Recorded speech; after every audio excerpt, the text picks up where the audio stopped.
São duas pessoas hoje em dia, né? Louvado Mais tarde. seja Deus pela vida dos amados irmãos, das irmãs que estão aqui conosco nessa noite. Eu louvo a Deus pela vida de vocês. Vamos iniciar esse nosso estudo abençoado, contando com a presença do Espírito Santo para que possa abrir o nosso entendimento e usar o nosso professor também, mais uma vez, mais uma noite, para que possamos nos aprofundar na palavra do Senhor. Eu queria pedir, por gentileza, ao nosso irmão William, que está chegando agora, para orar ao Senhor por esse estudo. Por favor, irmão William, pode orar? Amém, amém. Deixa eu só pegar o aqui rapidão. Eu ia pegar o fone aqui, mas... Não, estamos te ouvindo bem. Pode orar, estamos te ouvindo bem. Amém. Pai, te damos graças, Senhor, por mais um dia. Senhor, obrigado, Pai, porque o seu irmão, o seu filho Noel, foi usado como instrumento para que possamos aprender mais e ouvir a tua voz, Pai, e que o Senhor possa, Pai, dar o discernimento, Pai, para cada um, Pai, amém, através da tua palavra, Senhor. Usa teu filho como uma flecha, Senhor, polida nas tuas mãos. Assim nós choramos em nome de Jesus. Amém. Amém. Amém. Como de costume, eu vou fazer uma breve leitura do informativo que é passado toda sexta-feira pelo nosso professor. São 8 páginas, 8, 9 páginas.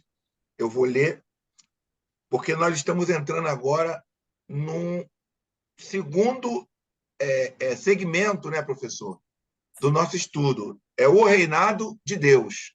É o reinado de Deus. Já já o professor vai nos ensinar o que é reinado, o que é reino, não é isso? Então, nessa segunda parte, nós vamos falar de um tema que pode se considerar o próprio centro do Evangelho. É um tema tão importante que foi o eixo e a força do que Jesus quis nos dizer com toda a sua vida e todos os seus ensinamentos. Esse tema é o reino de Deus. Então, vamos lá.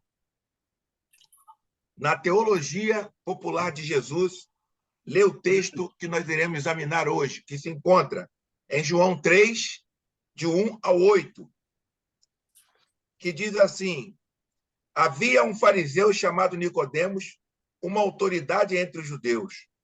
Ele veio a Jesus à noite e disse: Mestre, sabemos que ensinas a parte de Deus, pois ninguém pode realizar os sinais milagrosos que estás fazendo se Deus não estiver com ele. Em resposta, Jesus declarou: digo a verdade, ninguém pode ver o reino de Deus se não nascer de novo. Perguntou Nicodemos: como alguém pode nascer sendo velho? É claro que não pode entrar pela segunda vez no ventre de sua mãe e renascer.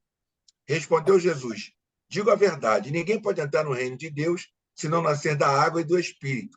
O que nasce da carne é carne, mas o que nasce do Espírito é Espírito. Não te surpreendas pelo fato de eu ter dito: é necessário que vos nasçais de novo. O vento sopra onde quer, vós o escutais, mas não podeis dizer de onde vem, nem para onde vai. Assim acontece com todos os nascidos do Espírito. Vamos aos esclarecimentos. Este judeu,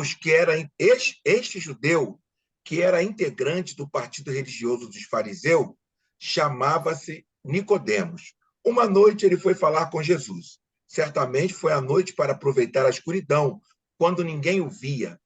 Isso tem explicação, pois os fariseus eram muito observantes da religião. E isso compreendia não tratar com criaturas como Jesus, que eram mal vistas pelas pessoas religiosas e por seus dirigentes. Nicodemos tinha de agir às escondidas, porque tinha medo de ser descoberto. Isto quer dizer que era perigoso falar abertamente e às claras com Jesus. Para os observantes religiosos, que eram os fariseus, Jesus era um sujeito com o qual era preciso tomar cuidado, até o ponto de ser suspeito falar com ele, conforme pensavam os homens mais piedosos da religião da época. Jesus se portava de modo a dar motivo para que as autoridades o tomassem por uma pessoa perigosa? Deve-se considerar que essa visita de Nicodemos a Jesus durante a noite ocorreu poucos dias depois do começo do ensino e das atividades públicas de Jesus. Isto é, quando Jesus se pôs a dar a boa notícia às pessoas, em seguida as autoridades se puseram em guarda, e os chefes dos judeus tomaram Jesus por um sujeito inquietante e perigoso. O que fez Jesus para que as coisas ficassem tão sérias? Desde quando começou a comunicar o seu evangelho para as pessoas? Pelo que conta os evangelhos, quando Jesus começou a dizer que o reinado de Deus estava próximo, todos ficaram tão interessados que pessoas simples de todo o povo vinda de toda a Palestina, inclusive de Jerusalém do exterior, iam ter com Jesus para ouvi-lo e estar com ele. Mateus 4, 23 e 24. Além disso, Jesus reuniu um grupo de pessoas, homens, João 1, 35 a 51, e mulheres, Lucas 8, de 1 a 3, que o acompanhavam. Certamente, por isso, começou a ter tido como suspeito, porque enquanto o indivíduo age sozinho, não chama atenção nem inquieta ninguém. Mas quando reúne um grupo, passa a ter mais importância. Quando os cristãos atuam, cada qual individualmente, não tem importância. O importante é quando se reúnem em grupo e formam uma comunidade. Outra coisa que Jesus fez foi assistir com a sua comunidade a um casamento que se realizou na comunidade de Caná da Galileia. Quando as pessoas estavam começando a se divertir, o vinho acabou. Jesus inteirou-se disso e, em vez de dizer às pessoas que estavam bebendo muito, fez algo surpreendente. Na casa das bodas havia 6 jarras de pedra que continham 600 litros de água, mas aquela quantidade de água não era usada para beber, nem para lavar, mas para os ritos religiosos aos quais os judeus eram obrigados pela religião. Pois bem, o que Jesus fez foi converter toda aquela água em vinho, para que as pessoas ficassem felizes. Deste modo, Jesus quis dizer que os ritos religiosos não interessavam, mas que eram importantes e continuam sendo a celebração, a festa e usufruir do banquete de casamento. Assim, o que Jesus está nos dizendo é que ele entende a religião de modo a que os rituais religiosos e as purificações sagradas podem faltar em uma casa. Podem faltar em uma casa. O que não pode faltar de modo nenhum? O que não pode faltar de modo nenhum? A alegria, a paz, o respeito, o bem-estar, a felicidade, desfrutar o viver juntos. Tudo que representa e produz bom vinho. Em terceiro lugar, o que Jesus fez foi algo muito grave.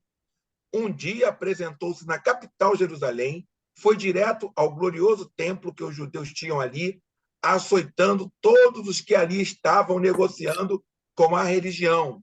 João 2, do 13 ao 25. Disso já falamos anteriormente no tema número 11. Mas aqui convém recordar que, para os judeus, o fato de se meter com o templo e com o que se ali se fazia era um delito muito grave, para o qual a condenação era a pena de morte. Em resumo, Jesus reuniu junto de si um grupo de pessoas, o que gerou suspeita. Além disso, o primeiro sinal, João 2:11, que deu diante das pessoas repetindo, além disso, o primeiro sinal que deu diante das pessoas foi que importa mais a alegria do que estão bem, do que a observância dos muitos religiosos. Em terceiro lugar, para cúmulo, meteu-se diretamente com o negócio que havia montado com as práticas sagradas da religião da época. que haviam montado com as práticas sagradas da religião da época. Desse modo, Jesus começou a se comportar não apenas como um homem bom, mas como um homem perigoso para os dirigentes daquela religião e para os chefes daquela sociedade. Agora se compreende por que aquele chefe dos judeus, que se chamava Nicodemos, teve de ir de noite e às escondidas falar com Jesus. Além disso, parece que ele foi ver Jesus em nome de um grupo, ou como representante de outros que estavam de acordo com ele. Por isso, começa falando no plural, como se fossem vários. Mestre, sabemos que ensinas. O mais certo é que Nicodemos tinha ido representando um grupo de descontentes, que não estavam de acordo com a bagunça religiosa e política que havia organizado os dirigentes e os judeus de então. Nicodemos e seus companheiros, ainda que fossem do partido fariseu e possivelmente homens importantes, não estavam de acordo com o que se passava ali. Eles queriam que as coisas mudassem e pensaram que Jesus era um revolucionário que podia mudar tudo ali, tudo aquilo. À primeira vista, a resposta que Jesus deu a Nicodemo foi bastante estranha. Deixa eu ver aqui quem está. Foi bastante estranha. Cadê? Foi bastante estranha. Jesus, de fato, disse isto: ninguém pode ver o reino de Deus se não nascer de novo. Isso quer dizer, aquele que quer mudar as coisas, o que tem de fazer primeiro é mudar a si mesmo. E tem de mudar a si mesmo, não de qualquer jeito, mas completamente. Como quem nasce de novo, ou seja, como se fosse uma pessoa que nasce outra vez. Com frequência, queremos que as coisas mudem, mas nós mesmos não queremos mudar. Para ver o reino de Deus, para entender o que é isso e o que isso representa, temos de nascer de novo. Temos de começar a ver as coisas e a vida de um modo totalmente diferente, distinto e novo. Pode-se explicar melhor o que isso quer dizer e nos ensinar? Jesus disse a Nicodemos que temos de nascer da água e do Espírito. O que significa isso? O Evangelho de João diz que quando mataram Jesus, ao morrer, ele entregou o Espírito. Em seguida, um soldado transpassou-lhe o peito com uma lança e dali saíram sangue e água. Portanto, nascer da água e do Espírito é começar a ver as coisas como via aquele homem que foi Jesus. Um homem tão singular que, para aliviar o sofrimento e para enfrentar aqueles que o causavam, por isso, nem mais nem menos, deixou-se matar. Quando alguém começa a ver as coisas assim, ainda que não chegue nem de longe aonde Jesus chegou, então nasce outra vez e começa a ver e fazer presente nesse mundo o reinado de Jesus. Agora vamos às perguntas para concluir. Como você acha que nós, hoje, podemos praticar o que Jesus fez nas bodas de Caná da Galileia? Que relação você vê entre o que Jesus fez em Caná da Galileia e o reinado de Jesus? Que relação você vê entre o que Jesus fez e o templo e o reinado de Deus? Em que Nicodemo estava certo e em que estava equivocado? Você acredita que haja agora quem se pareça com Nicodemos? Por que se tem de nascer outra vez para começar a ver o reinado de Deus? A sétima, o que nós teremos de fazer agora para nascer outra vez? Por favor, professor, deixa Deus te usar. Amém. Boa noite, meus irmãos. A graça e a paz do Senhor Jesus. Vocês estão ouvindo bem? Amém. Então tá bom. Como o irmão Isaías falou, hoje é o nosso primeiro encontro do segundo módulo. A gente caminhou no primeiro módulo, que é a boa notícia de Jesus, a boa nova, e agora a gente entra na questão do reinado de Deus. Então, a partir desse encontro, até o final da segunda parte, nós estaremos tratando especificamente do reinado de Deus. E a passagem que o Castilho ele escolhe é esse encontro famoso aí de Jesus com Nicodemos, onde esse assunto do reino de Deus ele surge de uma maneira bem interessante. O Castilho ele coloca ênfase na questão da noite, em que Nicodemos vai se encontrar com o Senhor Jesus pelo fato de ele ser um fariseu. Então ele vai meio que escondido se encontrar com Jesus. Nós devemos sempre lembrar que o Evangelho de João ele apresenta bastante coisa do seu conteúdo de maneira simbólica, né? Usando sempre uma linguagem de simbolismos para trazer uma realidade espiritual. Nesse evangelho, quando se fala de noite, se fala de escurecimento do conhecimento. Noite aí é um período onde as pessoas não têm conhecimento, onde elas fazem coisas por elas não saberem a realidade dos fatos. Porque o começo desse evangelho fala de Jesus como luz. Então, é aquele que vem e traz a luz. Ele é a própria luz. Então, sempre nesse evangelho, quando você encontrar a palavra noite, é porque existe um fato ali, ou alguém, uma situação que não foi alcançada ainda pela luz. Nós temos o exemplo aí do Nicodemos, nós temos o exemplo de Judas, quando ele vai trair, o texto fala, e era noite.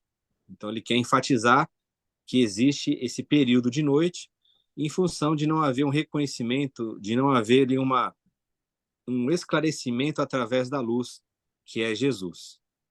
Então, o que o texto quer apresentar para a gente, com bastante detalhe, com bastante atenção, é que o principal mestre de Israel, o Nicodemos, ele está em trevas. Ele não tem o conhecimento. Se ele não tem o conhecimento, se ele está em trevas, se ele não pode falar das coisas de Deus, como estará a nação a qual ele ensina? Ele é um mestre. Então, é como um cego guiando outro cego. Esse é o ponto. Então, uma passagem muito definitiva nesse evangelho, que ressalta, somente esse evangelho ressalta essa comunicação de Jesus com esse mestre em Israel. Esse homem era um príncipe. Esse homem era aquele que era responsável por ensinar. O Nicodemos, ele, mesmo na sua cegueira espiritual, mesmo na sua noite existencial, ele vê algo bom em Jesus. Ele reconhece que aquilo que Jesus faz não era algo muito simples de ser feito. Foi bem colocado aí na leitura que o irmão Isaías fez, que o evento que vem anteriormente a esse encontro de Jesus com Nicodemos é a questão da, como nós chamamos, né, da purificação do templo, mas que na verdade não seria uma purificação do templo. Seria vamos chamar assim, uma exposição, né, daquele local que já não tem mais a presença de Deus, que já não tem mais a eficácia da verdadeira religião, né? O próprio texto de João 2 vai apresentar Jesus como um novo templo. Então, seria um verdadeiro descarte daquele templo antigo. E ninguém ainda tinha feito isso. Ninguém tinha condenado aquela instituição dessa forma. Não era algo tão simples. E aqui o interessante nesse evangelho de João é que essa passagem da chamada purificação do templo, ela é apresentada logo no início do evangelho. Se você pegar os evangelhos sinóticos, Mateus, Marcos e Lucas, eles colocam esse evento no final do ministério de Jesus. Então, João, ele traz esse evento para o início do seu evangelho, uma vez que esse evangelho, ele é simbólico, ele é espiritual, vamos chamar assim, e ele não tem essa preocupação cronológica, especificamente com os atos de Jesus. Então, ele tem uma mensagem teológica muito clara, né? Quem está começando a ler esse evangelho, como o Castilho fez aí até chegar em João 3, que é a passagem com Nicodemos, vai observando claramente o que o evangelista, o que os redatores desse evangelho desejam. Eles primeiro querem apresentar Jesus como o Filho de Deus, como sendo o próprio Deus. Eles querem relativizar todas as experiências divinas que ocorreram até aquele momento e colocar somente Jesus como revelador de Deus. Tem uma declaração ali em João 1,18 que é algo formidável. Eu não sei se os irmãos já pararam para analisar com cuidado esse verso. João 1,18, onde fala que ninguém viu a Deus. É somente Jesus quem o revela. É o fim do prólogo, né? É o fim do início desse evangelho, da introdução. Então, ele quer deixar bem claro, fala, olha, qualquer noção acerca de Deus que você já tiver, elas não ficam de pé diante de Jesus. Ele é o único que revela ao Pai. Nem Moisés, nem Isaías, nem a própria lei, né? Porque em João 1,17 diz que foi Moisés, a lei veio por Moisés, mas a graça e a verdade vieram por Jesus. Então, nem que era tida como a luz, como o caminho, como a verdade, como a vida do povo, nem a lei mais pode ser usada para falar acerca de Deus. Se você quer aprender acerca de Deus, você tem que aprender com Jesus.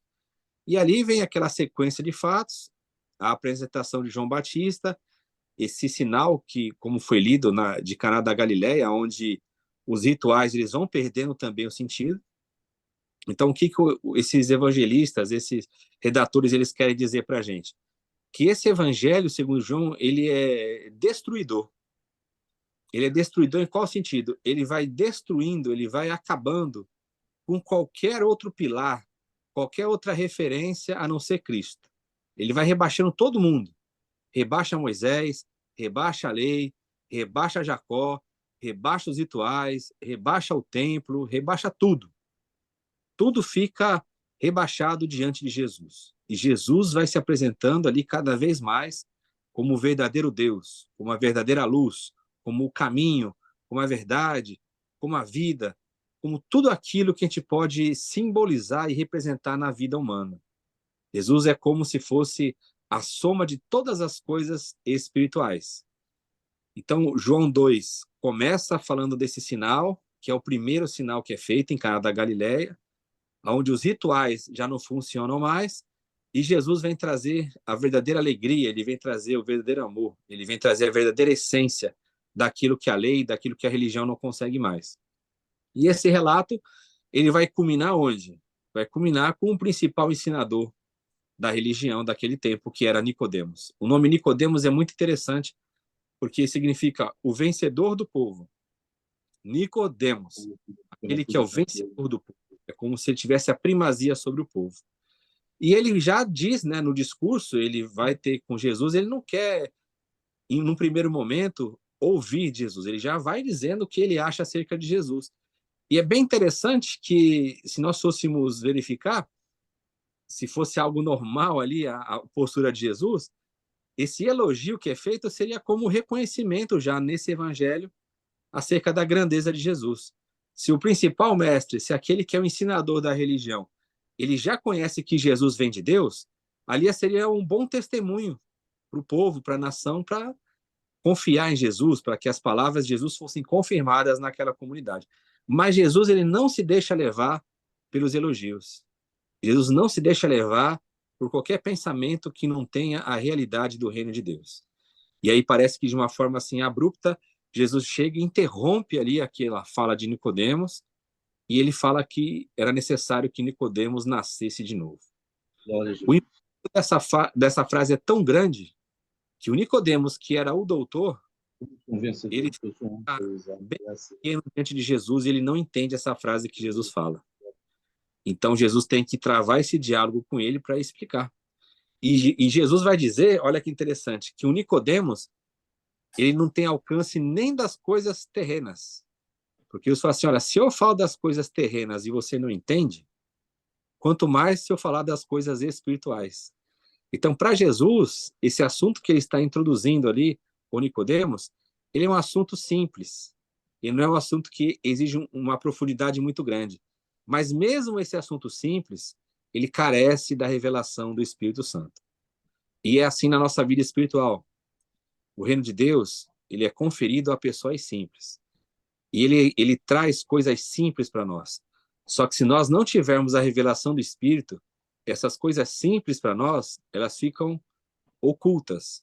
Elas não são reveladas. Então, qualquer coisa que você entenda no reino de Deus, que possa parecer simples para você, não é por causa da sua capacidade intelectual, não é por causa do seu estudo. É porque o Espírito Santo, ele abriu essa dimensão para você. E ali Jesus fala que a pessoa que não é nascida de novo, ela não pode nem ver e nem entrar no reino de Deus. O que seria esse reinado de Deus, né? Como o irmão Isaías colocou. O que é o reino de Deus? O reino de Deus, ele tem várias definições na Bíblia. O reino de Deus, ele não é comida, ele não é bebida, ele é alegria, paz e justiça no Espírito. O reino de Deus não vem com aparência exterior. O reino de Deus deve ser buscado em primeiro lugar. O reino de Deus está dentro de nós, né? Então, o reino de Deus em si, esse reinado, né? A palavra melhor na tradução, até o irmão Isaías fez essa distinção ali no começo, a palavra melhor para ser traduzida não seria nem reino, mas o reinado de Deus. O que é isso? É quando a gente passa a viver toda a nossa vida, toda a nossa existência diante do padrão que Deus estabeleceu para nós. E no Evangelho segundo João, esse reino de Deus, ele pode ser resumido em um versículo, que é João 10:10. Eu vim para que vocês tenham vida e a tenham em abundância. O reino de Deus é a vida divina em nós. É onde a gente passa a enxergar como Deus enxerga, ouvir como Deus ouve, falar como Deus fala e agir como Deus age. Por quê? Porque esse reinado de Deus, ele chega na pessoa de Jesus. O reinado de Deus, ele é inaugurado nesse mundo quando Jesus chega. Você pode ver isso não somente em João, mas em todos os outros evangelhos. A vinda, a pessoa de Jesus, ela é a manifestação do reinado de Deus. Então, Nicodemos, ele estava falando de Jesus através do seu olhar externo, mas ele não tinha essa convicção interior. Ele ainda não havia sido alcançado, então ele não tem capacidade para falar do reinado de Deus. Ele não consegue compreender Jesus. Ele precisa nascer de novo. Ele precisa nascer do alto, né? Uma outra tradução para essa palavra nascer de novo. Nascer da água e do Espírito é a palavra de Deus na sua lavagem, é a aplicação do Espírito Santo mediante a palavra do Senhor que nos faz enxergar Jesus como ele verdadeiramente é. Há uma pergunta aí no exercício final que é muito interessante. É se existem nos nossos dias pessoas como Nicodemos. Como que a gente pode traduzir hoje, trazer e aplicar para os nossos dias? Existem pessoas que falam acerca de Deus, que ensinam acerca de Deus, que enxergam as coisas de Deus, mas que não nasceram de novo? Existem muitas. Muitas pessoas que ainda não passaram pelo novo nascimento. Pessoas que ainda não compreenderam que não são os atos externos de Jesus que contam, mas é a vida de Jesus em nós. É nós, a partir do encontro com Jesus, nós enxergarmos todo esse mundo no padrão de Jesus. Quando a gente faz isso, a gente passa a ver esse mundo de uma maneira diferente.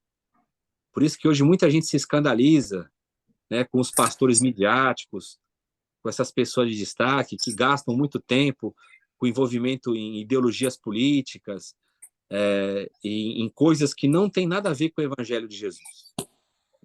Mas as pessoas elas só se escandalizam com isso porque elas acham que as pessoas que falam em nome de Jesus, que pregam, que ensinam, que evangelizam, que falam, eles imaginam que essas pessoas, em sua maioria, nasceram de novo. Mas não é isso que a Bíblia mostra. Então, o direcionamento do Senhor não é você chegar e operar sinais em nome dele. Lá no Evangelho segundo Mateus está bem claro isso. Pessoas que falam em nome de Jesus, que profetizam, que expulsam demônios, que realizam maravilhas, mas nunca foram conhecidas de Jesus. Jesus nunca as conheceu. Elas nunca nasceram de novo. Elas nunca fizeram parte do reino de Deus. Elas nunca enxergaram esse mundo como Deus enxerga. Elas nunca contemplaram a dimensão de Deus. Em Jesus, nós temos esse varão medida, né? O que é o varão medida? Tudo que Deus realiza, ele realiza por meio de Jesus. Tudo que Deus fala, ele fala por meio de Jesus. E essa comunidade joanina, ela entendeu isso. Então ela coloca Jesus como referencial. Ela não quer mais saber de nada. É só Cristo. É só ele que tem que ser o nosso foco. Porque no dia do juízo, quem será o padrão de referência no nosso julgamento? É a pessoa de Jesus. Nós seremos julgados através do homem perfeito. Nosso padrão de comparação não vai ser a nossa família, não vai ser a nossa cultura, não vai ser a nossa capacidade intelectual. O nosso padrão de julgamento é a pessoa de Jesus.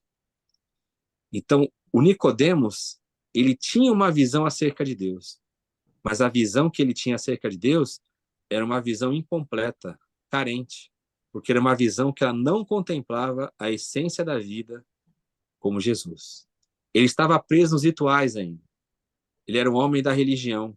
Embora, como o texto do Castilho fale, ele poderia ser um homem ali que não estava tão feliz com a religião, que já estava incomodado com aquelas práticas, ele era um homem ainda que ele exercia a sua atividade religiosa. E aqui tem um grande perigo aqui.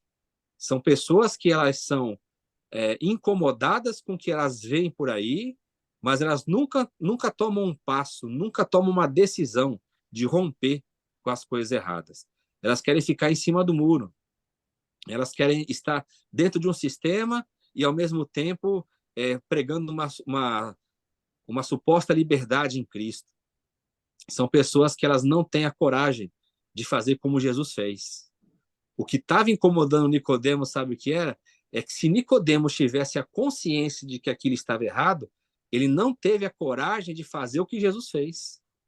Porque se a interpretação que o Cachiro colocou está correta, a gente vê que, de fato, o que está incomodando Nicodemos é que ele, mesmo sendo mestre, ele não teve a coragem de denunciar o erro como Jesus fez. Então, Jesus não aceita esse elogio, por quê? Porque ele é um homem que ele não nasceu de novo. Porque se ele tivesse nascido de novo, o que ele valorizaria seria a verdade diante daquela situação e não tentar ficar bem com os dois lados. E essa é uma crítica que ela perdura durante todo o Novo Testamento. Essa questão da timidez, da falta de decisão. Tem uma igreja no Apocalipse que ela vai ser julgada exatamente por isso, que é Laodiceia. Ela não é fria e nem quente, ela é morna, ela é em cima do muro. É aquela pessoa que tanto faz como tanto fez. É aquela pessoa que até tem consciência, e a gente conhece algumas delas, que fala assim, eu acredito em tudo que vocês pregam, eu sei que o que vocês estão falando é o evangelho, mas eu tenho o meu sustento que vem dali, né? O que eu vou fazer com a minha família? O meu salário sai dali. Eu preciso estar vinculado ali, porque é dali que sai o que me sustenta, a minha família, a minha filha depende disso aí. Então, são pessoas que elas não têm essa decisão de Jesus. Então, eu volto a dizer para os irmãos, se a interpretação do Cachiro no texto está correta, a indignação ali de Jesus com Nicodemo é isso. Ele vem dizendo que ninguém pode fazer o que Jesus fez se Deus não for com ele. Como é que ele vem falar isso e isso não se vê na vida dele? Se ele sabe que Jesus é de Deus e se Jesus faz aquilo por Deus, por que ele não fez ainda? Por que ele não toma a decisão de romper? Se ali é um local que é um covil de ladrões e salteadores. Jesus usa até a mesma palavra que Jeremias usava, né? Diante do templo. Então, isso é uma postura de alguém que não nasceu de novo. Os que nasceram de novo, eles são como o vento, Jesus fala lá em João 3,8. São pessoas que são indomáveis. São pessoas que nem a religião, nem o ritual, nem uma denominação, nem uma teologia, nem mesmo a própria família pode segurar essas pessoas. E Jesus é esse exemplo. Ninguém parava Jesus. Jesus era um homem do Espírito. Jesus ele ouvia a voz de Deus. E mesmo que a família dele não seguisse, ele caminhava. Mesmo que a multidão deixasse, ele caminhava. Mesmo que o templo não aceitasse, ele caminhava. Mesmo que a sinagoga não aceitasse, ele caminhava. Nem que o seu amigo mais próximo ali o traísse, ele seguia a sua jornada até a cruz. E essa tem que ser também a nossa vocação. Se nós nascemos do Espírito, nada tem o poder de segurar esse vento. Esse vento ele é muito poderoso. Esse vento é impetuoso, é como o dia de Pentecoste. É aquele vento que ele vem numa profusão muito grande e nada pode impedir esse vento. Então, a questão que o texto coloca é a seguinte: será que nós somos igual a Nicodemos?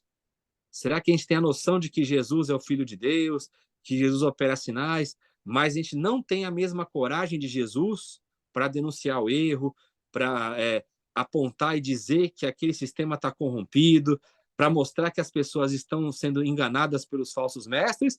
Ou a gente fala assim, eu acredito, eu acho que Jesus ele é bom, mas eu atendo também o ritual, eu também faço parte da panelinha, eu também tenho meus privilégios, eu também não quero renunciar, né? A chamada de um homem e de uma mulher não é medida pelo número de pessoas que ela alcança, é medida pelo tamanho da renúncia que ela teve que fazer na vida dela.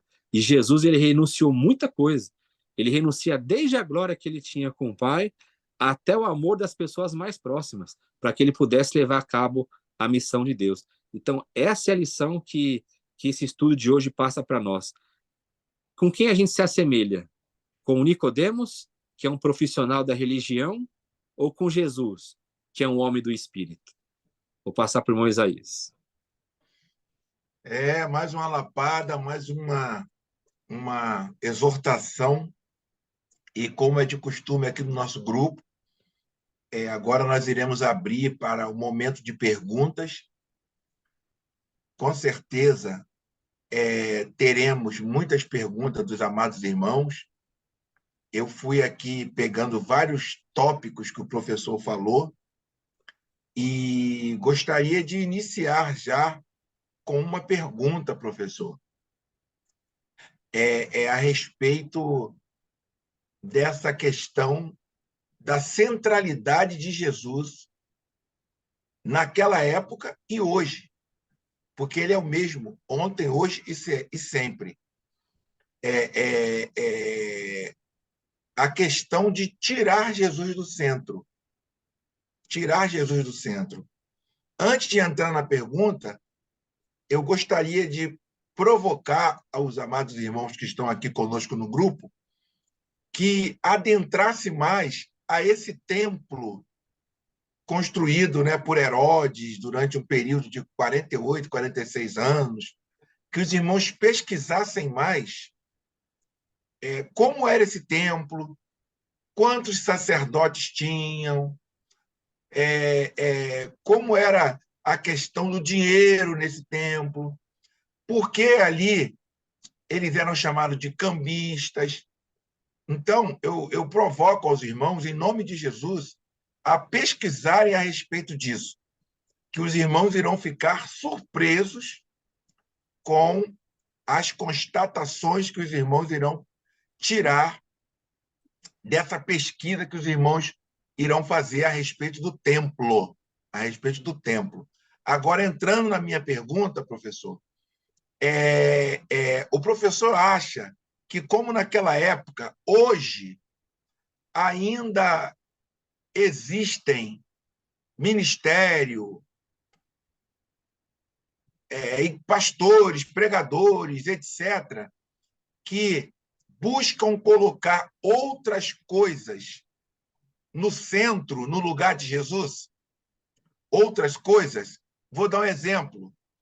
Eles procuram colocar a instituição, a placa da igreja, no lugar de Jesus. Eles procuram colocar o nome do líder religioso, com aquela foto bonita, com a esposa, no lugar de Jesus. Eu não imagino Jesus tirando foto e colocando na porta da igreja dele. Se é que ele nunca teve igreja naquela... Não teve, né?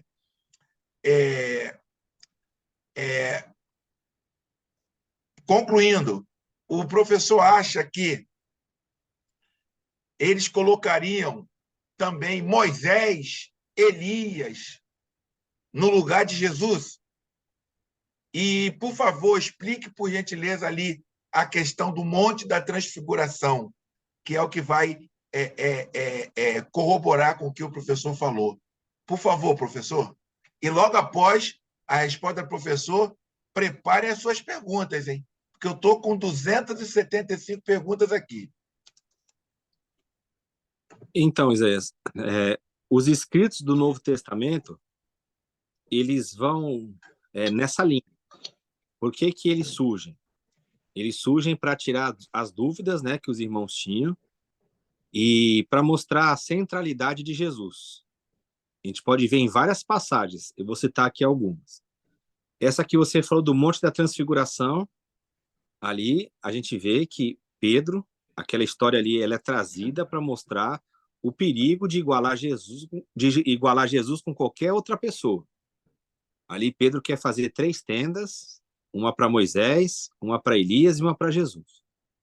Então ele iguala Jesus. Aí, enquanto Pedro está falando, aquela nuvem desce e depois, quando ela sobe, ninguém mais aparece ali a não ser Jesus. E a voz do Pai vem lá do céu e diz: este é o meu filho amado, a ele ouvi. Ou seja, não é para você se preocupar mais com Moisés, com Elias, é para você ouvir o que o filho amado tem a dizer. Se você Tem pegar gente que quer, professor, desculpa, tem pessoas hoje que querem pregar só sobre Moisés, querem pregar só de Davi, Davi foi lá na malhada, pegou a ovelha, não sei o que lá, e às vezes não fala nem de Jesus na pregação. Sim, tem um motivo espiritual aí que eu vou citar, o porquê que isso acontece, né?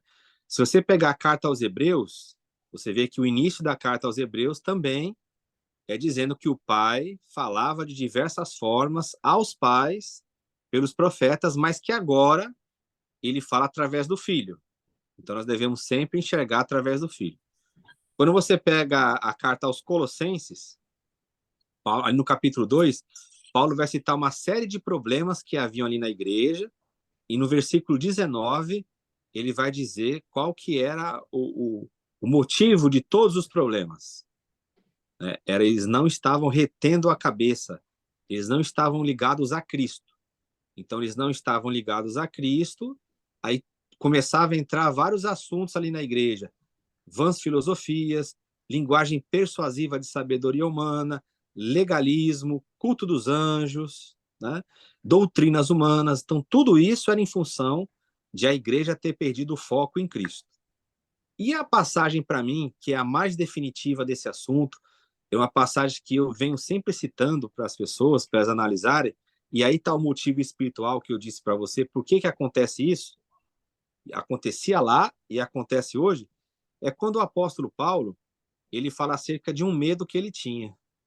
Ele tinha um receio na vida dele, né? Que é 2 aos Coríntios, capítulo 11, a partir do verso 3. Então ele fala o seguinte, que assim como, qual que era o medo dele? Que assim como a serpente enganou a Eva com a sua astúcia, que assim também os sentidos dos irmãos coríntios fossem corrompidos, e eles se apartassem da simplicidade que há em Jesus. Então, o que é essa simplicidade? A palavra ali significa olhar único. Então, qual que era o medo de Paulo? Que a serpente pudesse enganar com a sua sutileza e afastasse as pessoas de Jesus. Agora, perceba, a sutileza da serpente não é chegar e se declarar como uma serpente e dizer que vem trazendo um ensinamento novo. Não, não é isso. É naquelas coisas, como você colocou, que a gente julga ser coisas de Deus, que são coisas, entre aspas, boas, é a gente dedicar a nossa vida a essas coisas boas e não a Cristo. Exemplo, tem gente que valoriza mais o seu ministério do que a Cristo. Tem um testemunho de um irmão chinês, já coloquei até algumas vezes lá no grupo, que é do Witness Lee. Um dia ele estava estudando, aí ele ficou doente. E ele não pôde mais estudar, ele ficou acamado mesmo. E aí, naquela experiência de estar acamado, o Senhor disse assim para ele, você ama mais o estudo bíblico do que a mim. Você só tem tempo para estudar a Bíblia. Você não tem tempo para mim. Olha que interessante. Se nós olhássemos, nós falaremos assim, esse homem é muito espiritual. Ele passa uma grande parte do seu tempo orando e estudando a Bíblia. Mas ele não tinha tempo para estar com Jesus. Então Jesus deixou ele acamado e falou para ele, agora aqui eu vou ter um tempo de comunhão contigo. Que o estudo bíblico estava roubando o tempo que você tinha comigo. Você nunca mais teve comunhão comigo. Quando a gente fala de perder a comunhão, a gente cita esses exemplos que são citados, isso é fácil de identificar. Você olhar o camarada que põe a foto dele lá com a esposa, que valoriza o nome da denominação, que ama pregadores, que idolatra Bolsonaro, Lula, isso é fácil. Você verificar que uma pessoa dessa perdeu o foco de Cristo é fácil. O mais difícil é nós identificarmos quando as coisas da obra de Deus estão tomando o lugar de Deus na nossa vida. Então, isso é uma coisa muito sutil. Eu estou trabalhando, eu estou estudando, eu estou orando, estou pregando, estou viajando para levar o evangelho. Aí o Senhor fala assim, e o seu tempo comigo? Eu sou um estranho para você? Nesse tempo todo, fora esse testemunho aí do irmão chinês, eu vi só um homem admitir isso em público. Eu até mandei o vídeo dele no grupo lá, é aquele pastor Napoleão Falcão. Quando ele pregava lá nos Gideões, tudo, agenda lotada, quando ele estava viajando para os Estados Unidos, ele disse que estava na escrivaninha dele, no escritório dele, ele disse que o Senhor apareceu ali para ele e falou assim, por que você não tem mais comunhão comigo? Você virou um profissional da fé. Você prega, mas eu não estou mais contigo. Meu Deus. Então, essa é uma questão que é perigosa. Esse corre-corre, esse ativismo. Só que hoje nós estamos tão carnais, que mesmo esses fatos que você colocou, Isaías, muita gente não consegue enxergar. Não consegue enxergar essa igreja carnal, que está ligada com a política, que está ligada com as coisas desse mundo, que valoriza o que esse mundo valoriza. É uma igreja que Cristo está do lado de fora. Essas pessoas elas já não conseguem enxergar que Cristo está fora. Você imagina se ela vai conseguir enxergar que Cristo está fora de uma vida devocional, de uma vida de oração, de uma vida de estudo bíblico. Então, essa dimensão da vida com Cristo ela é muito profunda. Essa dimensão do Espírito Santo, ser como o vento, estava até conversando com a irmã Jacira, não é tão simples você ser como o vento. Você está apto a ouvir a voz do Espírito em tudo que você faz. A gente liga o automático. Por exemplo, domingo de manhã, o que você vai fazer? Eu vou para a escola dominical. Não é uma coisa boa? É. Quem vai ainda, né? Você tem que ressaltar, tem que exaltar, tem que falar, poxa, esse irmão, num domingo de manhã, no Rio de Janeiro, veio na escola bíblica. Mas aí você pergunta assim, irmão, você orou ao Senhor para saber se era para você estar aqui? Essa pergunta, ela pode parecer uma loucura. Porque a pessoa fala assim, mas é claro que é para eu estar aqui. É a escola bíblica dominical, é o local onde eu vou aprender a palavra, onde vai ter a comunhão com os irmãos. Você fala, é verdade, esse local tem tudo isso. Mas será que o senhor não queria em outro lugar? Você percebe que a gente, quando se trata de coisas boas, a gente já define que aquelas coisas são a vontade do Senhor. E a vida de Jesus não era assim. Você vê que Jesus ele não segue um script colocado como um ritual, porque ele é um homem que ele sempre buscava a face do Senhor. Ele sempre buscava o direcionamento de Deus. E Paulo é a mesma coisa.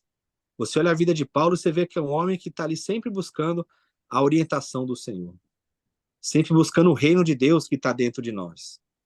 Senhor, o que é para fazer com esse recurso que veio até mim? Tem vezes que Deus te dá algo que não é para você ficar. Mas eu já enxergo o quê? É uma bênção. Veio até mim, é uma bênção. Então, para mim, a bênção é até ali. Então, eu já não consulto mais o Senhor. Senhor, isso aqui chegou até a mim. Isso aqui é para mim mesmo ou é para eu repartir? Você percebe que como a gente perdeu essa dimensão do Espírito, como a gente perdeu essa dimensão do reino, a gente faz no automático. A gente já faz segundo o nosso entendimento. Isso não é a vida cristã. A vida cristã é, já não sou eu mais quem vivo, mas é Cristo que vive em mim. Amém. Louvado seja o nome do Senhor. Vamos lá, William César está com pergunta. Noel, Quero fazer a pergunta. por favor, fique à vontade. Posso fazer a pergunta? Pode. Alô? Tem uma Pode. coisa aí, Isaías. Tá. Depois do Noel, o professor lê. Tá. Então, calma aí, deu um problema aqui. Meu celular está virando aqui ao contrário, peraí. Então, professor Wilton, é o seguinte, são coisas aqui que eu queria que só um minuto aqui. Em Gênesis 16, 1:16, a Bíblia diz que Deus criou, né, duas luzes, duas grandes luzes, uma de dia, uma de noite, né? Então, uma para iluminar o dia, que é o sol, e a lua para iluminar a noite. Quando o senhor, lá no início, estava falando sobre a noite, estava referindo a pessoa que não tem Jesus, né? Me pôs uma dúvida, porque Deus está dizendo aqui, ó, duas grandes luzes, um para o dia e um para a noite. Então, se ele botou a luz para a noite, assim, no meu entender, foi só para iluminar a escuridão. E o dia, o sol também foi para iluminar a escuridão, porque ele botou a palavra dia, o sol que é mais forte. Mas se tirar o sol e tirar a lua, vai continuar tudo escuro. Isso é a minha primeira pergunta, que me pôs dúvida aí sobre essa palavra que o senhor falou. O senhor lembra, né?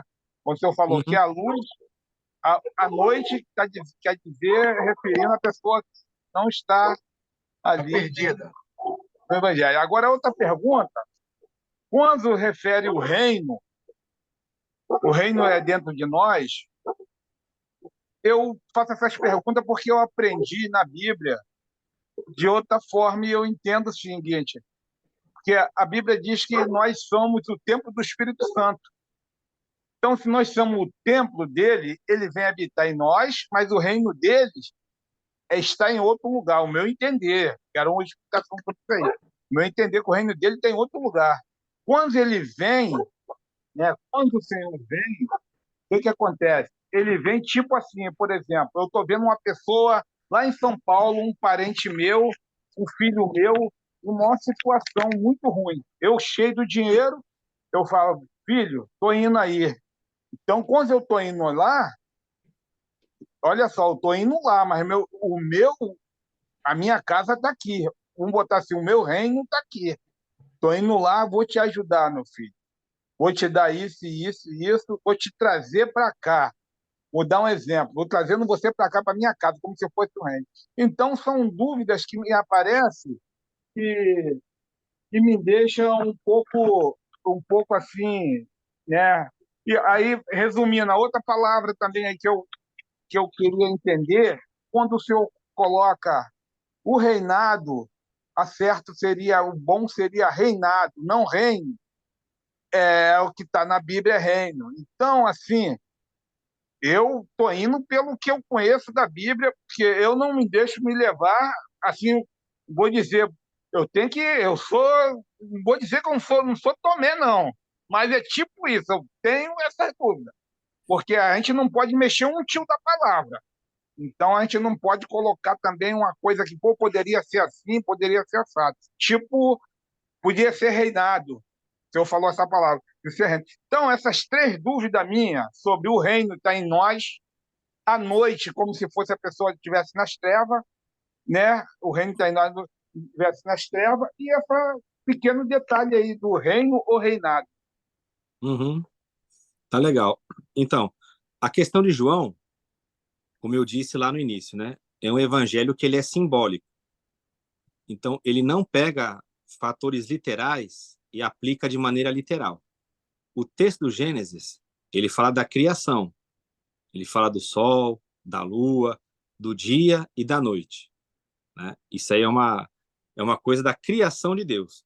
Quando João ele utiliza água, luz, trevas, sal, vida, quando ele usa esses termos, ele tem uma simbologia onde ele quer mostrar algo superior.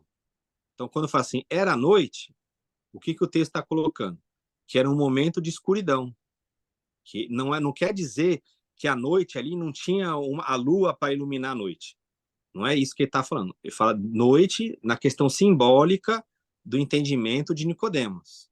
Assim como Judas, quando ele foi trair Jesus, o texto fala, e era noite, por causa da linguagem simbólica do Evangelho segundo João.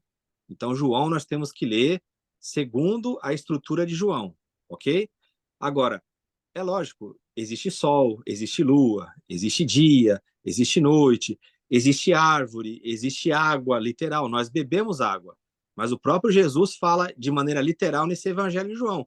Ele fala assim, ó, mulher, se você bebesse da água que eu te dou, você não ia ter mais sede. É água literal que Jesus quer dar para aquela mulher? Não, não é água literal. É água da vida. A água literal ela já estava buscando. Então, em João, essas palavras, elas têm um significado simbólico. Por isso que eu disse, no Evangelho segundo João, nós temos que entender as palavras ali, porque ele é um evangelho altamente simbólico. É a estrutura de João, ok? Então, quando fala em Gênesis, fala da criação. Já em João, ele usa termos do dia a dia para trazerem lições espirituais mais aprofundadas, né? Por exemplo, Jesus fala assim, eu sou o caminho. Jesus é uma rua que a gente anda por ele? Não, não é uma rua. O caminho ali era uma rua, né?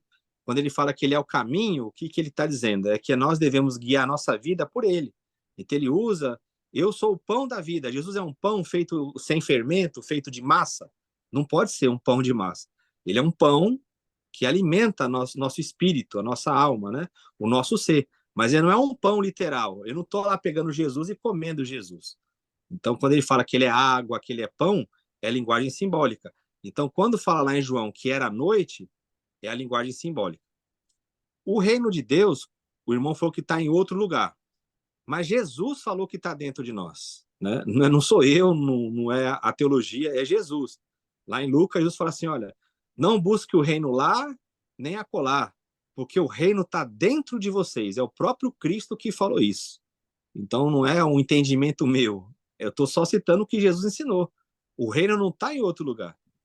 E ele Mas o exatamente... reino não poderia ser simbólico também? O reino? Sim, mesmo que seja simbólico, vamos supor, vamos acreditar que o reino seja simbólico. Ele está dentro. O Jesus falou, simbólico ou literal, ele falou assim, o reino está dentro de vós. Qual que é o problema de ser simbólico ou literal? Nenhum. A localização do reino, o próprio Cristo diz, está dentro de nós. O reino não é um país. O reino não é um local onde tem que chegar. O reino é uma dimensão de vida que está em nós pelo Espírito. O próprio Paulo vai dizer, o reino de Deus não é bebida e nem comida. O reino de Deus é paz, alegria e justiça no Espírito. Onde que isso está? Isso está dentro de nós. O reino é uma dimensão interna. O reino é a vida no Espírito.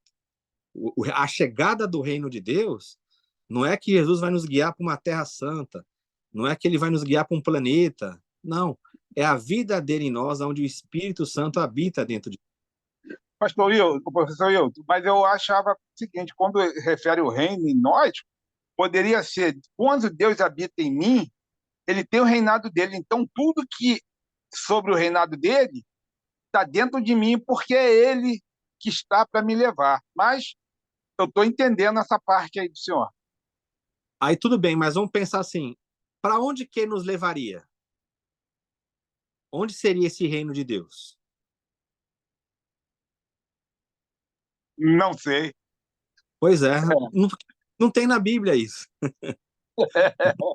A Bíblia é nenhum lugar dizendo que a gente tem que ir para algum lugar. E nem para o céu, porque a Bíblia fala que nós temos que ir para Cristo, né? Para quem iremos nós? É Cristo que é essa realidade do reino de Deus, esse reinado de Deus. E a palavra reino e reinado é a seguinte, a gente tem sempre que lembrar o seguinte, o que nós temos na nossa mão, as pessoas falam assim, não, mas está escrito na Bíblia. Eu falo assim, mas qual Bíblia que você está falando? Aí ele vai citar a Bíblia para mim. Ele fala, você está usando uma Bíblia na língua portuguesa. O que você tem na sua mão é uma tradução. Por isso que existem várias versões. Não, mas eu tenho a Bíblia. Eu falo, tá, mas a Bíblia, ela chegou para você, tal, ela já foi... Jesus falava na língua portuguesa? Não falava. Os escritores da Bíblia, quando eles escreveram os livros, eles escreveram em língua portuguesa? Não escreveram, né? Hebraico, aramaico e grego. Ah, eu não gosto de teologia, não quero saber de tradução. Tudo bem, mas teve que ter alguém lá que sentou e estudou para traduzir, senão você estaria lendo agora hebraico, grego e aramaico. Então, quando se fala assim, está escrito na Bíblia, aí você fala assim, mas depende, você está falando de uma tradução, você tem várias traduções, né? Tem uma tradução que chama João Ferreira de Almeida. Por que ela tem esse nome Almeida? Porque foi o Almeida que traduziu. Outra é Matos Soares, que era um padre que traduziu. Outra é a Nova Versão Internacional. Outra é a Bíblia de Jerusalém. Então, são várias versões, porque são várias traduções. Quando eu falo de reino, é porque a palavra ali, traduzida de uma maneira mais técnica, seria reinado, né? Então, o reinado de Deus sobre nós. Porque reino dá uma intenção mesmo de local. Talvez por isso que as pessoas confundem, mas é uma questão de tradução. É só você comparar as Bíblias aí, você vai ver que tem versículos que são diferentes, são usadas palavras diferentes. Por quê? Porque é um tradutor que pegou aquele texto na sua língua original e passou para o português. Então, o que eu tenho na minha mão, o que eu chamo de Bíblia Sagrada, o que ela é para mim? É uma tradução de textos de outra linguagem. Então, por isso que nós vamos ter as diferenças. A Bíblia não foi escrita em língua portuguesa. Então, essa questão das palavras, elas variam, dependendo da tradução. Quando você começa a estudar mais essa questão da tradução, você vê que podem ser utilizadas outras palavras.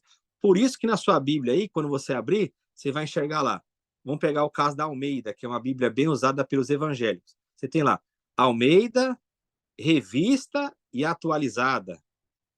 Almeida, revista e corrigida. Aí você fala, meu Deus, como é que você vai corrigir a Bíblia? Se a Bíblia é a palavra de Deus, como é que você vai corrigir? Mas essa correção não é a palavra de Deus, é a correção da tradução. Porque o autor lá, o tradutor, ele teve que usar uma palavra para ele trabalhar o texto. Vem alguém depois e fala assim, olha, aqui onde ele usou essa palavra, caberia uma palavra mais propícia hoje na nossa língua, porque a língua ela é dinâmica. Então, o processo de tradução é esse. Então, quando se fala assim, reino ou reinado, não é, na minha Bíblia está reino, mas você pode encontrar outra Bíblia que esteja reinado. Aí você fala, mas por que isso aí está acontecendo? É porque a gente utiliza uma tradução, né? A Bíblia não foi escrita em língua portuguesa. Aí tem as comissões de tradução que elas vão estudando. Por isso que lançam cada vez mais essas Bíblias com novas versões. Por quê? As pessoas vão estudando, vão entendendo o que aquela linguagem significava. Por exemplo, eu chego e falo assim, irmãos, não fiquem preocupados não, porque o Isaías vai salvar esse arquivo aqui da nossa reunião na nuvem. Se é uma pessoa de 40 anos atrás, ela não vai entender. Ela vai falar, mas o que é colocar na nuvem? O Isaías Lá vai no subir. céu. É lá no Vai, céu. vai de foguete, guardar lá na nuvem, guarda arquivo na nuvem. Mas hoje nuvem é uma linguagem da tecnologia da informação. Ou seja, a língua é dinâmica. Por isso que tem que saber estudar. Porque você está traduzindo um texto, às vezes, lá do começo, que tem uma palavra que já no Novo Testamento a equivalência é diferente. Esse caso da nuvem é um exemplo disso, né? Professor, tem uma pergunta aqui no chat. Tá, vou ler aqui. Deixa eu achar aqui. Quer que eu leia? Eu achei. Se você quiser, pode ler, Zé. Vamos lá. É do nosso amado irmão Alexandro. É o Alex. Alex. O grande perigo é não saber que desconhecemos achando que sabemos.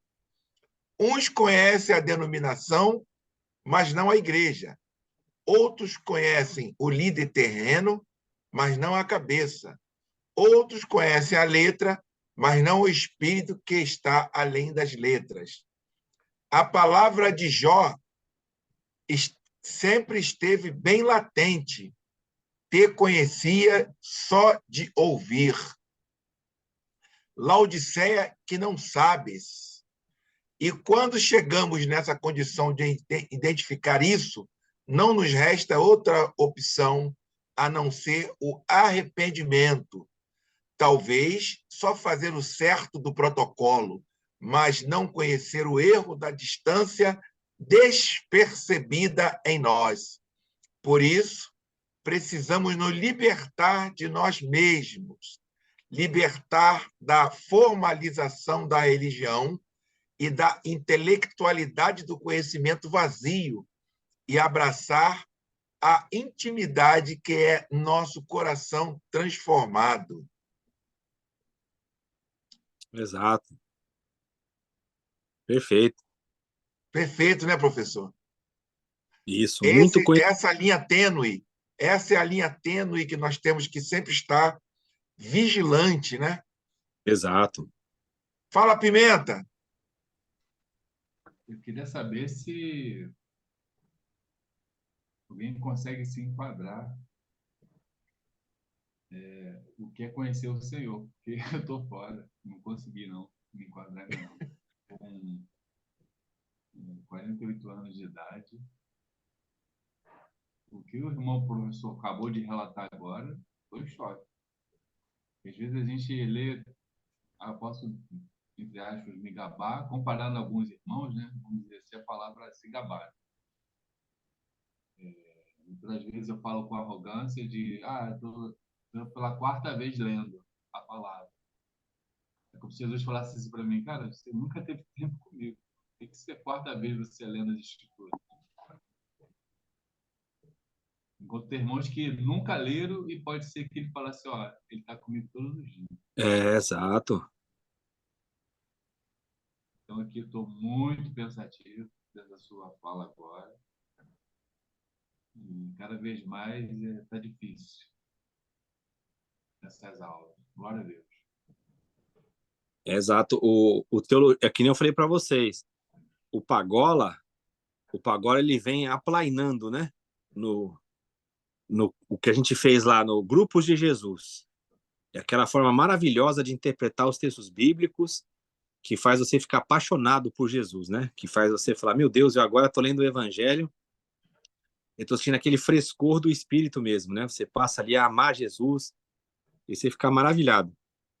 O O Castilho é outro tipo de estudo, que é complementar, né? Cada um no seu chamado.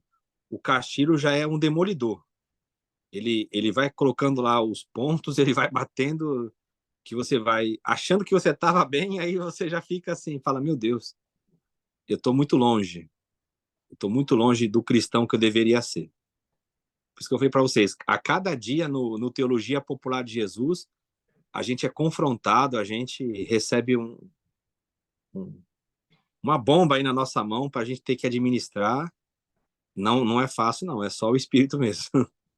Meu Deus! Eu queria apresentar aqui um amigo, Sérgio Henrique. Está conosco aqui, Sérgio Henrique. A irmã Adelaide também está aqui conosco. A irmã Adelaide. A irmã Janete, está na área, a irmã Janete, Wilton. Sim. A irmã Janete está na área conosco. A irmã Cissa, o irmão Edler também, e o irmão William César, que é convidado do Noel. Ah, legal. Que bênção! E eu queria convidar os irmãos... É a esposa do Alex. A Adelaide eu conheço. É a esposa do Alex. Isso, né? E quem é o Ed, ele tá ali. A irmã Janete. A irmã Janete, quem é? A irmã Janete eu vi agora. A irmã certo. Janete. O Irmã Sérgio. Jacira. Quem é o irmã Sérgio? Sei... Oi. É o Sérgio Oi. que tá falando? Fala, Sim. irmão Sérgio Henrique. Sérgio trabalhou comigo, Hilton. Homem de Deus. Sim. Deixa eu fazer uma pergunta. Fique à vontade, amado. Pode ser em Mateus, não pode? Qualquer Pode. local que o Espírito Santo levar, irmão. Mateus 16, 19, diz assim: Dar-te-ei as chaves do reino dos céus. O que ligares na terra terá sido ligado nos céus. E o que desligares na terra terá sido desligado nos céus. Essa palavra ligar e desligar, parece, eu não sei, mas dá a impressão que as pessoas usaram mais para demônios. A gente aprendeu muito, ouviu muito a Universal falando, e às vezes as pessoas não têm o sentido de ligar, concordar, ligar outro lugar, vai dizer que é proibir e permitir. O que tem a dizer? Isso mesmo. Esse é o sentido, né? As chaves do reino é a abertura que esse homem teve, né? Pedro foi aquele que pregou no dia de Pentecostes e o Espírito foi derramado, e na casa de Cornélio e o Espírito foi derramado. Então ele teve esse encargo aí de levar a palavra, de anunciar. Ele foi o primeiro anunciador, né? Coube a ele esse privilégio. E o ligar aí é a comunidade, é a vida com Deus. Ele liga através do evangelho. Não tem nada a ver mesmo com essa interpretação moderna aí de demônios, tal. Isso aí é tirado do contexto. É isso mesmo. É o Pedro como sendo o representante deles que iria pregar as chaves do reino. Ele abriu o reino através da pregação do evangelho. Interessante, hein? Interessante.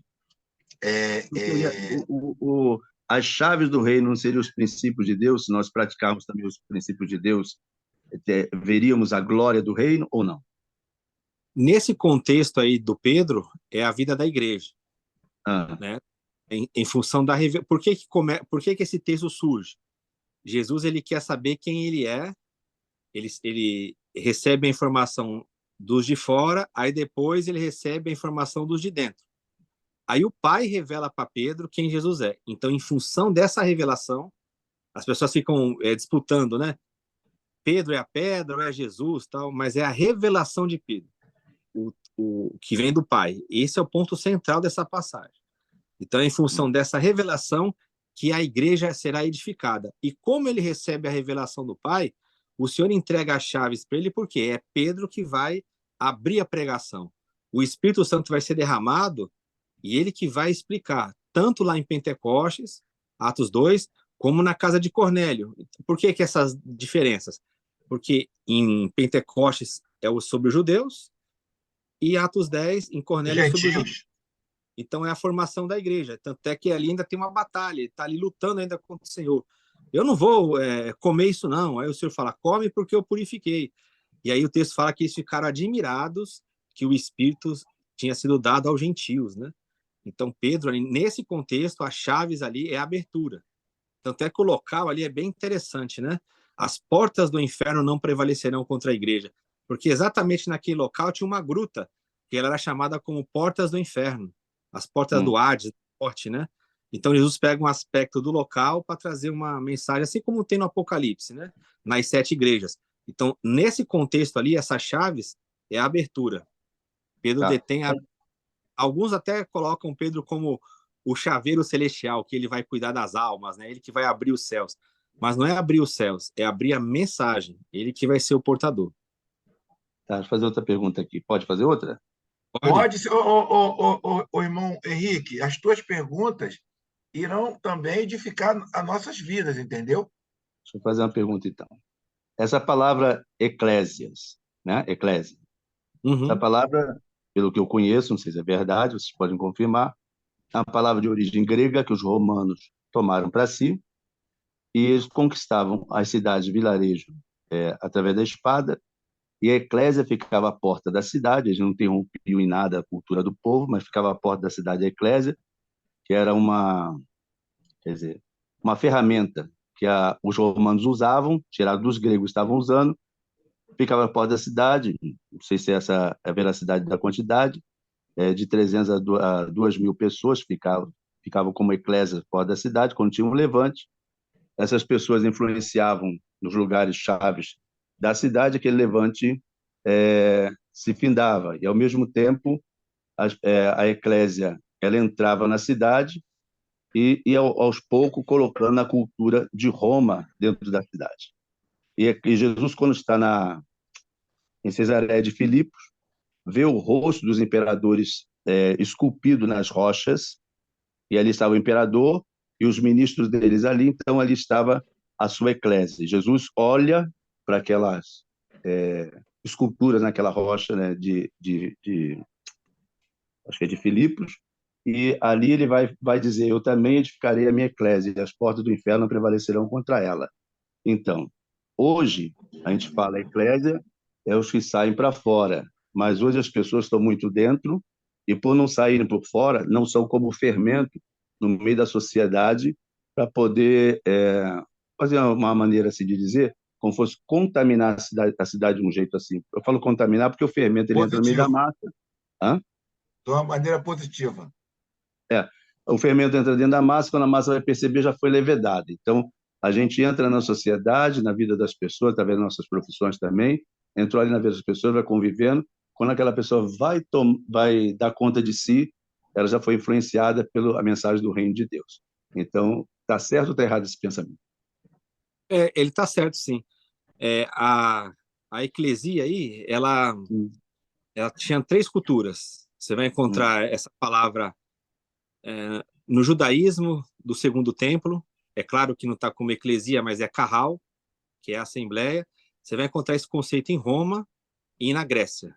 Os 3 conceitos, eles são diferentes, mas eles não são distantes. Cada um tem essa questão da reunião popular. O conceito grego, que é o mais usado aí no Novo Testamento, era o conceito da reunião do povo para decisões populares, que acontecia na chamada ágora, né? Era como se fosse a praça onde eles se encontravam para tomar suas decisões. É chamado de os chamados para fora, né? Por causa da palavra em si, eclesia, né? Eclesia, então chamados para fora. E aí a fé cristã ela se apropria de algumas palavras, né? Como a palavra evangelho, a palavra igreja, elas não são originárias da igreja, da fé cristã, elas são apropriadas da cultura da sua época. E por que existe essa confusão, né, que o irmão citou? Porque a igreja ela virou o local de reunião para as pessoas, né? Ela nunca era chamada do local de reunião. A igreja se reunia em algum local. Com o passar do tempo, depois daquela influência de Constantino e da questão do Império Romano fazer a instituição e o Império governar através dos concílios a igreja passou a ser vista como um local de reunião. Começaram a apelidar os chamados templos cristãos de igreja. Mas o conceito mesmo é esse, é a reunião do povo de Deus, que é chamado para levar o evangelho, para entrar, permear a sociedade e não ficar no local convidando as pessoas para que elas possam fazer parte disso. O conceito mesmo era na vida a gente vai vivendo e vai implantando o reino de Deus e vai chamando as pessoas para fazer parte dessa comunhão de pessoas, né? E nas três culturas tem esse sentido. Tem algumas diferenças na questão da reunião, da administração da reunião, mas nas três culturas, esse termo eclesia ou carral significa a reunião de pessoas, a assembleia de pessoas, né? Glória Ok. a Deus. Obrigado. Glória a Deus. Que bênção, Ah. Sérgio. Ô, professor Hilton, o nosso Papai Noel, João Carlos, não veio hoje, veio o nosso irmão Sérgio abençoar, É né? verdade, é Umas verdade. perguntas bastante interessantes. Eu creio que os irmãos estão gostando, mesmo que esteja sangrando a pancada, né? Mas eu creio que os irmãos irão voltar na próxima quinta-feira. Nosso reverendo Márcio quer falar? Por favor. A irmã Adelaide quer falar também, Márcio. Fala aí.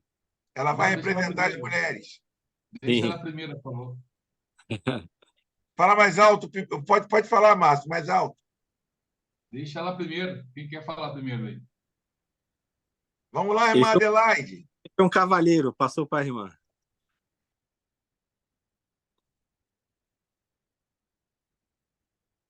Tá fechado. Abriu.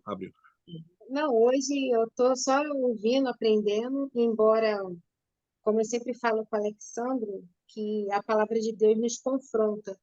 E eu fiz esse comentário com o Alex. Falei, Alex, quando o nosso professor Hilton começou a, a destrinchar a palavra e falar, você pode estar fazendo as coisas de Deus, estar trabalhando nas coisas de Deus, lendo a Bíblia, orando, e não estar em comunhão com Ele. Aquilo ali eu já comecei a franzir a testa, né? Eu falei, como assim? Aí depois, lá no final, que eu fui entender o que você quis dizer, nesse sentido de também estar em comunhão, mas pedindo permissão ao Senhor, estar falando com Ele e aguardando Ele responder, né? Isso se chama intimidade. E realmente é o que eu vejo hoje. Muitas pessoas estão muito ocupadas com as suas agendas, com os seus compromissos, o ativismo, mas, na verdade, não tem nada com Deus, né? Mas foi bem agregador. Não tenho Exato. nada mais Marta e para falar. Maria. Marta e Maria se encaixaria, ô Hilton? Ah, Nesse sim. que a irmã Adelaide falou, Marta e Maria. É um exemplo, é um exemplo. Uma foi fazer algo útil, não é isso? Foi fazer Útil. comida. Marta, Era... né? Ela não foi pecar, ela foi fazer. Mas Exato, Maria, ela se assentou para, né? Interessante. exato. Vamos lá, Pimenta. Vamos lá, Márcio. Professor, Oi. você falou que o primeiro estudo que nós tivemos foi aquele estudo de você ficar apaixonado pelas escrituras, pelas leituras, né?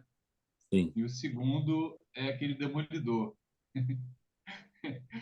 Eu quero saber se o próximo vai reconstruir, porque eu possa reaprender, já que está sendo refeito, né? Hoje, então, essa aula de hoje tem muita coisa errada comigo. Ô, Sim. Márcio. Ô, Márcio. Essa é sequência, oi? Tem que avisar os irmãos que estão chegando hoje, estão novos, que nós estamos aqui. Primeiro, nós tivemos o Grupo de Jesus, foram 40 semanas, entendeu, irmã Adelaide? 40 semanas, abençoado aqui, Sérgio. Que Deus falou muito conosco, 40 semanas. Aí depois nós entramos na teologia popular de Jesus, que já estamos na 17ª semana. Não é isso, professor Wilton? Isso. E são E 41. assim, são 41 semanas, já estamos na 17ª. Então, o Espírito Santo vai moldando a gente, vai pegando a massa, vai batendo, e nós nos diminuindo cada dia mais e conhecendo mais a Cristo. Por favor, Márcio, pode continuar. Para concluir, eu queria saber se vamos pegar esse primeiro momento e agora o segundo, e depois vai ter um outro momento que vai juntar os dois, vai nos ajudar a melhorar, porque está muito ruim Sim. minha vida cristã, do jeito que eu estou aprendendo, está muito ruim, está difícil. Sim, a previsão, né, se o senhor permitir, a gente abordar depois os materiais do Alberto Maggi, que é aquele biblista italiano, né? Aí ali você vai ver interpretação de texto profunda do Evangelho. Ali Ali é tirar riquezas do evangelho mesmo. Tem um irmão aqui no Brasil que fez a tradução do material dele, chamado Tino. É aquele material que eu encaminho às vezes no grupo, não sei se vocês veem lá, aquele PDF que fala assim, qual que é o nome que ele dá? Evangelho Dominical. Aí tem o Evangelho, ele faz lá a análise do Evangelho de domingo, né? Isso. Aí ele vem verdinho lá, você sabe qual que é, né? Aquele É. passagem bíblica com a, com a configuração deles lá e coloca lá, comentários Alberto Maggi. O Eu Sérgio tenho uma está no grupo. O Sérgio está no e grupo. é do Alberto Maggi. Aí o que que acontece? A editora Paulus tem relançado os livros dele. Mas eu já tenho esse material já guardado porque tem um irmão aqui no Brasil, como eu falei, o nome dele é Tino. Ele é um frei. E ele fazia essa tradução. Eu até um dia entrei em contato com ele e falei, nós temos usado o material do senhor em alguns estudos. Ele falou, poxa, eu estava até pensando em parar de traduzir, porque eu não via esse material ser utilizado. Eu falei, não, a gente está usando. E eu mandei até um e-mail também para o Alberto Baggi, lá na Itália, né? Pesquisei no Google Tradutor, fiz tudo, né? Embora minha família seja italiana, eu não sei falar italiano. Aí eu digitei no Google Tradutor lá, mandei, aí ele respondeu. Ele ficou feliz, né? Ele falou, poxa, que legal o pessoal aí no Brasil utilizando os textos, que são matérias muito profundas. Então aí vai ser o quê?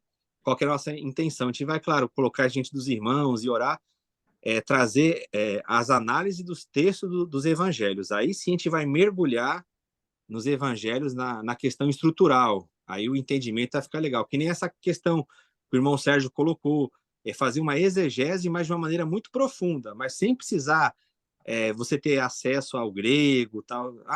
Tem gente que se assusta quando fala de exegese, né? Mas ele já faz esse trabalho muito bem feito. Já vem o texto mastigado para nós, de passagens assim que você fala, meu Deus, isso aí quer dizer isso? Ou, por exemplo, não sou digno de desatar as suas sandálias. O pessoal acha que aquele ali é um sinal de humildade, né? Mas tem Nada a a ver lá ver. com a lei do levirato, que tinha que cuspir na sandália, tal, tem todo um significado. Então, o Alberto Maggi, para muitos, hoje ele é o maior biblista, né, vivo, que trabalha esses materiais. Então, graças a Deus, a gente tem hoje língua portuguesa, vai ser bem legal a gente entrar nessas estruturas do evangelho, permitindo o Senhor. Prepara uma mesa na presença dos meus inimigos. Esses textos assim que a gente lê dessa forma, isso aí. O pessoal prega isso, que o inimigo vai ter que ver eu comendo na mesa, aquela coisa toda, mas não tem nada a ver.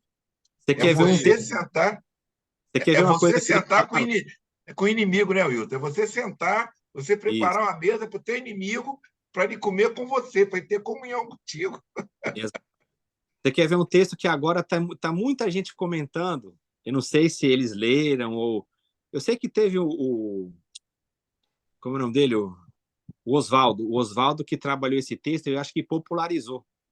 Acho que o pessoal aqui nunca tenha ouvido isso. Vai chocar vocês, mas vocês podem pegar, por exemplo, lá na Sociedade Bíblica do Brasil, o texto hebraico, eles têm 4 volumes lá na Sociedade Bíblica. O material do texto analítico da SBB já traduz o texto corretamente.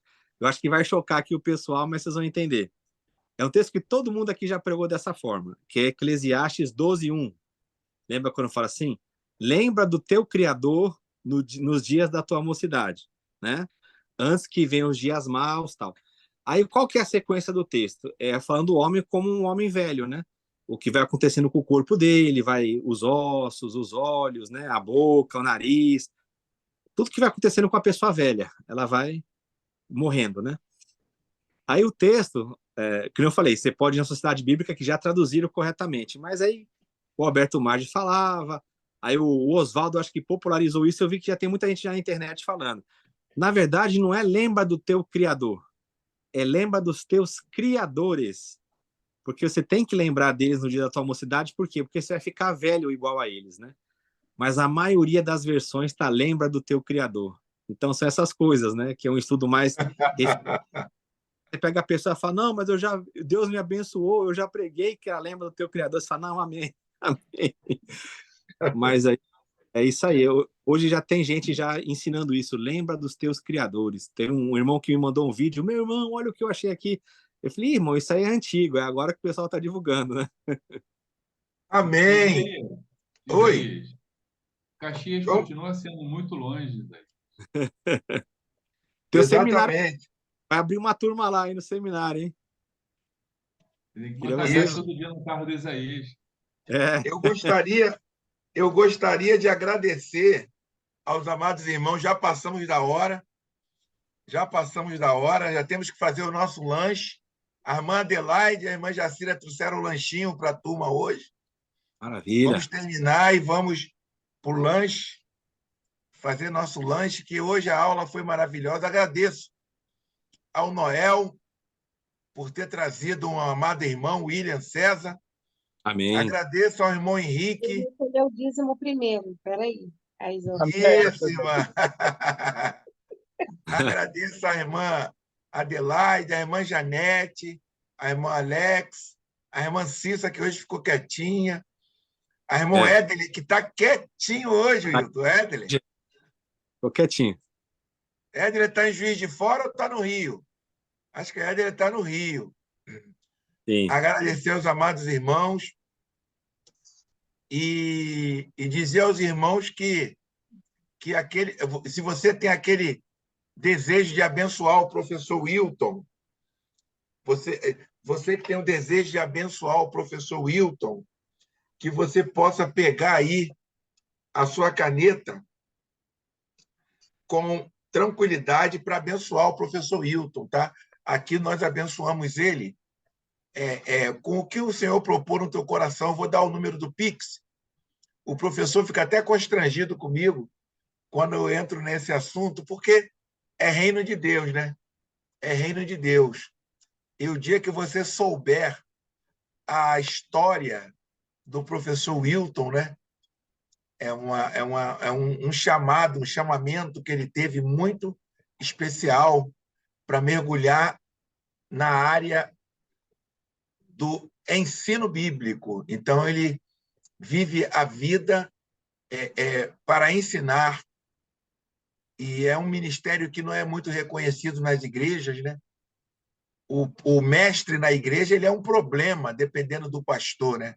O mestre na igreja ele vai ser um problema. Então, o professor Wilton ele tem esse ministério. Então, se você quiser abençoar ele, eu vou dizer o Pix do nosso professor. O nome dele é Wilton Chine, é o CPF dele que é o Pix. Pega a sua caneta aí e anota. É 28 57 533 9850. Repetindo, 28 57 53 398 50. O professor Wilton ele tem uma disponibilidade em nos tirar de certas enrascadas que é uma bênção. Para concluir aqui, eu gostaria de comentar com os irmãos que um dia desse eu estava falando com um amigo e com relação à questão de Israel. Ele estava dizendo que Israel é a promessa de Deus, e Israel é uma nação que Deus vai salvar, aquelas coisas que os irmãos já sabem. E eu disse para ele, rapaz, Israel é uma nação igual ao Brasil. Israel é uma nação igual aos Estados Unidos. Ela não tem preferência hoje, como no passado a nação teve em relação às outras nações. E o irmão falou, não, e tal. Aí eu liguei para o amado irmão Wilton aqui, na hora, que ele tem uma maneira didática, muito abençoada, né? Um dom que você pode saber, mas a questão toda é você passar didaticamente, de uma maneira entendível, se é que existe essa palavra, uma maneira explicada, uma maneira bastante que a pessoa transparente, para a pessoa que vai ouvir e entender. Aí ele fez um áudio para mim, aí eu passei para o amado irmão, falei, irmão, tem um áudio aqui antigo, antigo, da explicação do professor, ouça aí. Rapaz, foi algo assim tremendo da parte de Deus, que o irmão entendeu, ouviu, entendeu e se convenceu de que realmente ele estava equivocado. E olha que ele é professor de faculdade teológica, hein, Wilton? Aquele irmão. Mas ainda estava equivocado nesse contexto. Então, louvo a Deus pela vida dos irmãos. Pois não. Eu só queria deixar esse livro aqui, eu não tenho ele em PDF. Mas essas questões que a gente trabalhou hoje da história da igreja, que até o irmão Sérgio colocou, de eclésia, tudo, esse livro aqui ele aborda bem legal esse tema. História do Povo de Deus, do Martin Dré, é da Sinodal. A Sinodal é luterana. Se alguém quiser pesquisar nesse material, se tiver alguém o PDF, mandar para nós, é muito bom esse texto, viu? História do Povo de Deus. Aí, Márcio que gosta. É muito bom. Eu queria pedir ao irmão Sérgio que agradecesse a Deus por esse momento de nós estarmos aqui, agradecendo sempre aos irmãos aqui, a irmã Jacira, minha linda, a irmã Cissa. Nós vamos fazer um bonde aí com a irmã Janete e vamos lá tomar um café com o Hilton, hein? Vamos fazer um bonde aí. Já tá pré-marcado. Eu, a irmã Janete, irmã Jacira. Vamos ver se a irmã Cissa vai ter esse tempo. Vamos invadir lá a biblioteca do Hilton. Só a Bíblia tem 400 Bíblias lá, irmãos. Só Bíblia são 400 Bíblias. Só Bíblia. É muito legal. Por favor, irmão Sérgio, agradeça ao Senhor. Amém. Senhor, graça nós te damos, meu Deus, por essa noite maravilhosa, Amém, onde o teu Jesus. Espírito Santo, meu Deus, ministrou nossos corações através do professor Wilton, onde fomos edificados, meu Deus. Que a cada dia, meu Pai, haja sede, haja fome em nossos corações, interesse em conhecer, meu Deus, para que possamos, meu Deus, ser eficazes, meu Deus, naquilo que deixaste em nossas mãos, meu Deus, para executarmos na terra. Como Te damos flecha. graças, meu Deus, por essa noite, em nome de Jesus. Amém. Amém, Jesus. Eu queria orar, antes de terminar, eu queria orar agradecendo a Deus pela vida de vocês. Eu senti no coração, eu não faço isso, vocês que estão aqui. Eu queria falar com Deus. Senhor, muito obrigado, Senhor. Muito obrigado.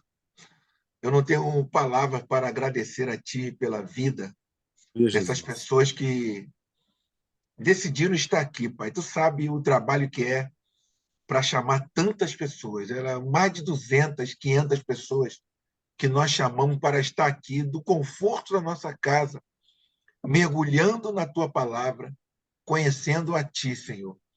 E eu peço a Ti, Senhor, que Tu possas fazer algo assim inusitado, como se fosse dar um presente a cada um aqui nessa noite. Tu é um Pai amoroso, Tu é um Pai que gosta, Tu é um Pai que ama. Não só de palavras, Tu é um Pai que ama com atitude, Jesus. Que Tu possa dar um presente a cada um aqui que está presente aqui nessa noite. Dá um presente. Se tiver alguém atribulado, Tu dá paz. Se tiver alguém endividado, Senhor, Tu traga a solução. Senhor, se tiver alguém em crise matrimonial, Tu traga, Senhor, a resolução, Senhor. Por favor, trabalha, Senhor, nas nossas vidas, porque cada dia que passa nós reconhecemos que nós temos que nos chegarmos mais a Ti. Cada dia que passa, a nossa arrogância vai embora.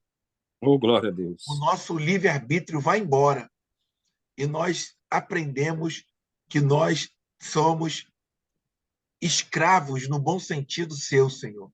Porque Tu é um bom Senhor. Por isso, Senhor, nós nos curvamos diante de Ti.